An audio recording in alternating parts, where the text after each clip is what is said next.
Hi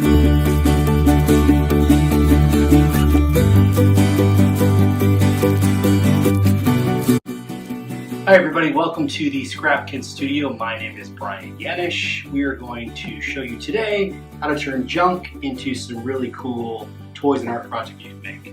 Today's project is a milk carton ukulele or guitar.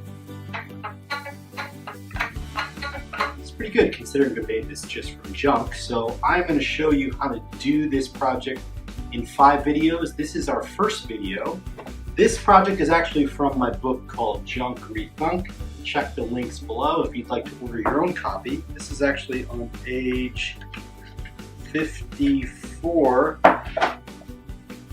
So if you want to follow along, these are the steps we're going to be following. So for our first step, we are going to take a rectangular milk carton. Could be a soup container, whatever kind of carton you happen to have. And what we're going to do is we're going to flip to the bottom, lift up these 2 tabs like so, and we're going to take a pair of scissors and carefully wiggle a hole in the bottom. It's actually pretty hard, so if you're having trouble with this, ask a parent. So you can see I did manage to get a little hole in the bottom. So now I'm going to take my scissors and make that hole a little bit bigger. I don't want to cut a giant hole because you're going to see we're going to actually put a tube in here. So I'm just kind of making a couple of cuts like that. So once we've got our little hole in the bottom there, we're actually going to put a hole on the side of our carton.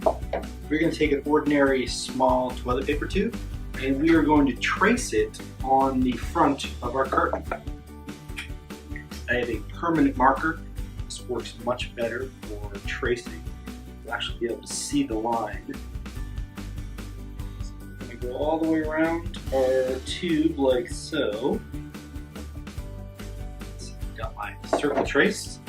Then again, I'm going to take my scissors and I'm going to poke into the side of the carton. You could actually use a pencil too, or a pen, something sharp. Just be careful while you're poking. Once you've got that hole, it allows you to put your scissors inside as opposed to just trying to cut directly into the carton. So I'm going to cut that round shape all the way around. This is going to be the sound hole for our little ukulele or milk carton guitar. So when you're done, a little hole like that. You've got the hole in the bottom as well. That's going to be step 1. Check our next video for step 2 on how to continue building your milk carton guitar. Thanks.